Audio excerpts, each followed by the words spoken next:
Hi guys, so welcome to my YouTube channel MBA Pathshala. मेरे YouTube channel MBA पाठशाला पर आप सभी लोगों का स्वागत है। एक और अच्छे क्वेश्चन को शुरू करते हैं जरा, ठीक है। मतलब दीज आर द क्वेश्चंस जो एग्जाम में आने के चांसेस हैं, और अपने माइंड से ना ये चीज निकाल दिया करो कि एग्जाम में डिफिकल्ट क्वेश्चंस ही आते हैं, ऐसा नहीं है। एग्जाम में कॉन्सेप्चुअल क्वेश्चंस आएंगे कैट में, मैं पहले ही बता रहा हूं, ठीक है। कॉन्सेप्चुअल क्वेश्चंस आएंगे, मतलब उस क्वेश्चन में कोई ना कोई कॉन्सेप्ट यूज हो रहा होगा। तो अगर आपकी कॉन्सेप्ट बिल्डिंग बहुत अच्छी तरह हो रखी है ना, तो आपको क्वेश्चन करने में कोई प्रॉब्लम नहीं आएगी, ठीक है। तो उसी चीज पे हमें फोकस करना है, ठीक है। सो आज की क्लास का हमारा जो टॉपिक है वो ज्योमेट्री है, ठीक है। हम ज्योमेट्री का क्वेश्चन सॉल्व करेंगे, ठीक है। सो ये छोटी सी इंफॉर्मेशन मेरे बारे में है गाइस, एंड ये हमारा ऑफिशियल टेलीग्राम चैनल है जिसका नाम है एमबीए पाठशाला। The name of our official Telegram channel is MBA पाठशाला। एंड ये क्वेश्चन हमें करना है जरा, ठीक है। जस्ट अ मिनट यार, क्योंकि ये लिखा हुआ दिखाई नहीं देगा, ये पता नहीं इसमें मैं इसको बार बार चेंज क्यों नहीं कर पा रहा हूं, ठीक है। चलो ठीक है, this is the question. In the given figure P and Q are the midpoints of AC and AB, ठीक है। P and Q are the midpoints of AC and AB. AC and AB. AC का mid point कहां है? AC का mid point P है। AC का mid point क्या है? P है। और AB का मिड पॉइंट कौन है? Q है। ये बात समझ में आ गई होगी आप लोगों को। AC का मिड पॉइंट P है और AB का मिड पॉइंट कौन है? Q है, ठीक है। PG is equals to GR, जो PG है वो GR के आपस में इक्वल है। PG is equals to GR, ये बात ध्यान रखना, PG और GR आपस में इक्वल है। And HQ is parallel to HR, and HQ जो है HQ is equals to HR। What is the ratio of area of triangle PQR, जो PQR ट्राइंगल है हमारे पास, and area of triangle ABC, area of triangle ABC। तो ABC और PQR triangle के एरिया का रेशियो क्या होगा? इन दोनों ट्राइंगल्स में कोई भी एंगल कॉमन नहीं है, एक सिंगल एंगल तक कॉमन नहीं है। मतलब ABC ट्राइंगल को देखो, ट्राइंगल ABC, ABC के तीनों एंगल ये रहे और PQR के तीनों एंगल ये रहे।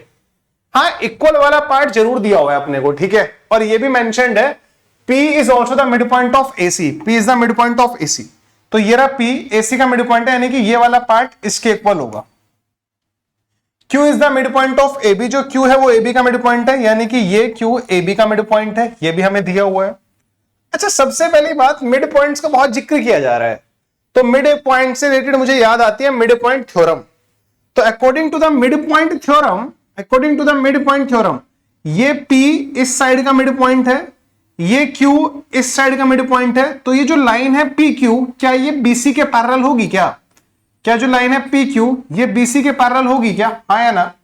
तो पहला पॉइंट हमें यही समझ में आया कि PQ जो पैरेलल होगा वो BC के पैरेलल होगा।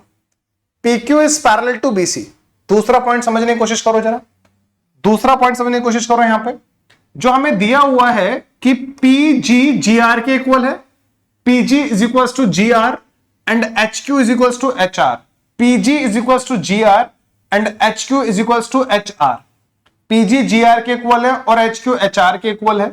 तो ये हमारे पास क्या आ गया? इसका मिड पॉइंट, और ये भी मिड पॉइंट है। दो मिड पॉइंट्स को मिलाने वाली लाइन जो होती है वो तीसरी लाइन के क्या होती है? ट्राइंगल के। ये ट्राइंगल बन रहा है ना PQR, ये PR का मिड पॉइंट G है और QR का मिड पॉइंट H है। तो इन दोनों के मिड पॉइंट्स को और मिलाऊंगा, इन दोनों के मिड पॉइंट्स को और मिलाऊंगा, तो जो GH है, GH PQ के पैरेलल होगा। जो GH होगा वो PQ के पैरेलल होगा। GH is parallel to PQ, और जो PQ है वो BC के पैरेलल है। तो यहां से दो रिलेशन समझ में आ रहे हैं, जो PQ है BC के पैरेलल है और GH is parallel to PQ। GH is parallel to PQ, PQ BC के पैरेलल है, GH PQ के पैरेलल है। तो तीनों आपस में पैरेलल हो जाएंगे ना, ये तीनों आपस में पैरेलल हो जाएंगे, हाँ या ना? तो यहां से PQ is parallel to BC, ठीक है। PQ is parallel to BC and BC is parallel to GH। ये हमें दिया हुआ है, ये हम लोगों ने निकाल लिया। मतलब ये तीनों आपस में पैरेलल है, और तीनों तो लाइन है ही नहीं एक्चुअल में। GH is the part of BC, GH is the part of BC, ठीक है। आई होप आप लोगों को एक बात समझ में आने लग रही होगी, ठीक है। चलिए यहां तक की बात अगर आप लोगों को समझ में आती है ना, तो आप लोग इस क्वेश्चन को थोड़ा सा मतलब अच्छी तरह सॉल्व कर सकते हो। कैसे, जरा मैं आप लोगों को बताना चाहूंगा, ठीक है। देखो, अगर मैं यहां से आप लोगों को बोलूं, क्योंकि ये दोनों देखो क्या है, लाइन पैरेलल है, ये मतलब ये इक्वल है, जो पीजी है वो जीआर के इक्वल है, पीजी जीआर के इक्वल है। तो मुझे एक चीज बताओ जरा, अगर मान लो मेरे पास यहां पर कोई ट्राइंगल है, मेरे पास ये कोई नॉर्मल ट्राइंगल है, ठीक है, और ये इसका मिड पॉइंट है, ये इसके मिड पॉइंट्स को मैंने मिला दिया, इसके मिड पॉइंट्स को मैंने मिला दिया, तो मैं सिर्फ आपसे ये जानना चाह रहा हूं, ये लाइन इसके पैरेलल है, ये वाली लाइन इसके पैरेलल है ना। तो आप मुझे एक चीज बताओ, जितना ये है उतना ये है, जितना ये है उतना ये है, आया ना।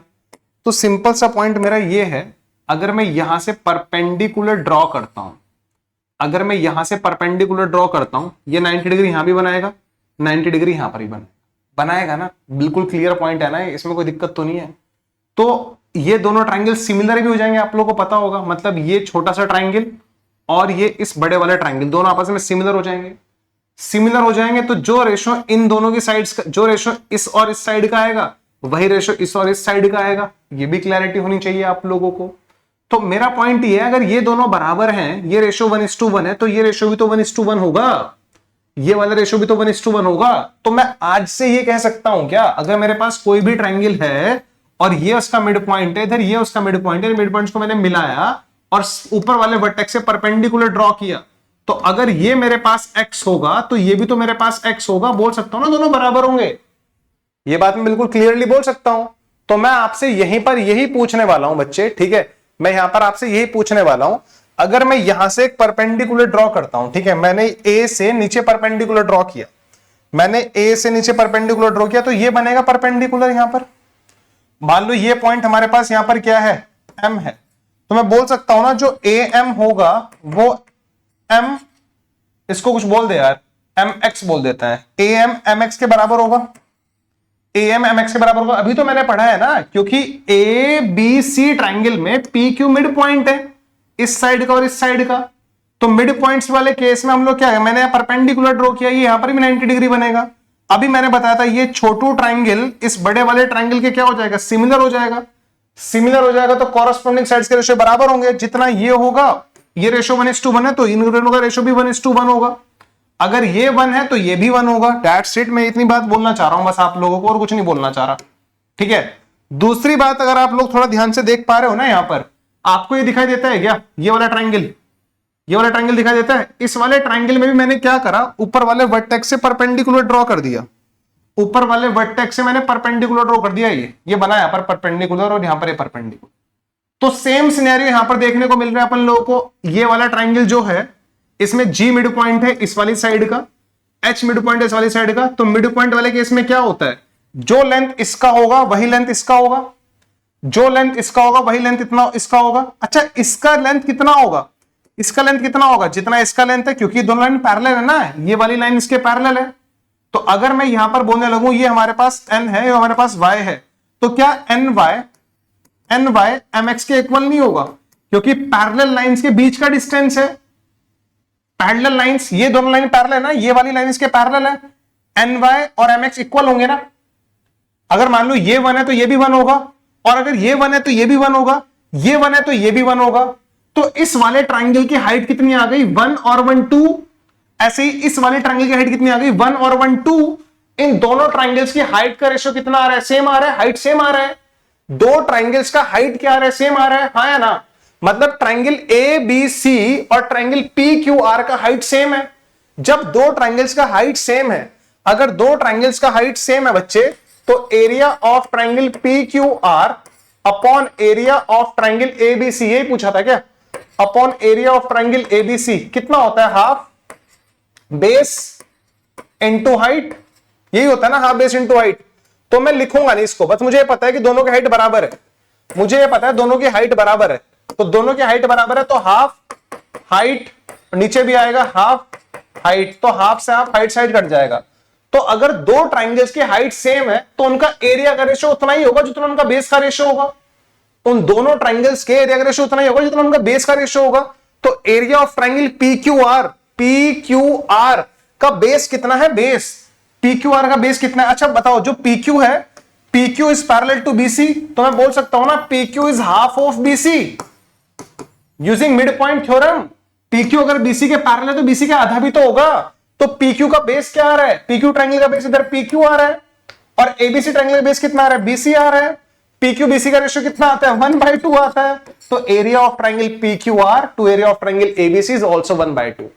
Area of triangle PQR to area of triangle ABC is also 1/2। देखो जरा, समझने की कोशिश करो। मतलब एग्जाम में क्वेश्चन आ जाता है ना, समझ में नहीं आता कि क्या करना है। क्वेश्चन बड़ा बहुत ही इजी था कि भाई दो ट्रायंगल्स में अगर हमारे पास मिड पॉइंट है तो ये जो हाइट कर, ऊपर वाली हाइट और नीचे वाली हाइट क्या होती है? सेम होती है। तो वही कॉन्सेप्ट हम लोगों ने यहां पर यूज किया, ये वाला ट्रायंगल देखा सबसे पहले। अगर ये यहां से लेके यहां तक का हाइट 1 है, इसको मार्कर को चेंज कर लो। अगर यहां से लेके यहां तक का हाइट 1 है तो यहां से लेके यहां तक का हाइट भी 1 होगा। पहले ABC ट्रायंगल में देखी ये बात। फिर PQR ट्रायंगल को पकड़ा, वर्टेक्स से परपेंडिकुलर डाला, तो यहां से लेके यहां तक का हाइट अगर 1 है तो यहां से लेके यहां तक का हाइट कितना है? 1 है। तो ये ऐसे भी 1 आ रहा है, ऐसे भी 1 आ रहा है, मतलब ये दोनों तो इक्वल थे ना, जितना ये होगा उतना ये होगा। तो ये 1 था तो ये 1 आया, फिर ये 1 आया तो ये भी 1 आया। इस वाले ट्रायंगल की हाइट 2, उस वाले ट्रायंगल की हाइट भी 2, दोनों ट्रायंगल की हाइट कितनी आ गई? 2 आ गई। अगर दो ट्रायंगल्स की हाइट सेम है तो उनका एरिया का रेशियो उनके बेस के रेशियो के बराबर होगा। That's it. उनके एरिया का रेशियो उनके बेस के रेशियो के बराबर होगा। तो यही हमारे पास क्वेश्चन था। ठीक है, just a minute guys, just a minute, हाँ जस्ट अ मिनट। यस, तो आई होप आप लोगों को समझ में आएगा। देख लीजिए एक बार, कोई प्रॉब्लम नहीं है इसमें। ठीक है, एक बार देख लो इस क्वेश्चन को, कोई ऐसा प्रॉब्लम नहीं है। ठीक है, एंड एक चीज मैं आप लोगों को और बताऊंगा अभी इसमें।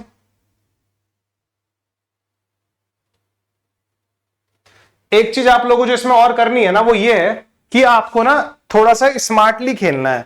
देखो एज इट इज क्वेश्चन तो एग्जाम में नहीं आएगा। ठीक है, हो सकता है कल को कुछ और भी आ जाए, तो थोड़ा दिमाग अपना भी दौड़ाया करो। ये नहीं कि हमने सर ने बता दिया चलो ठीक है।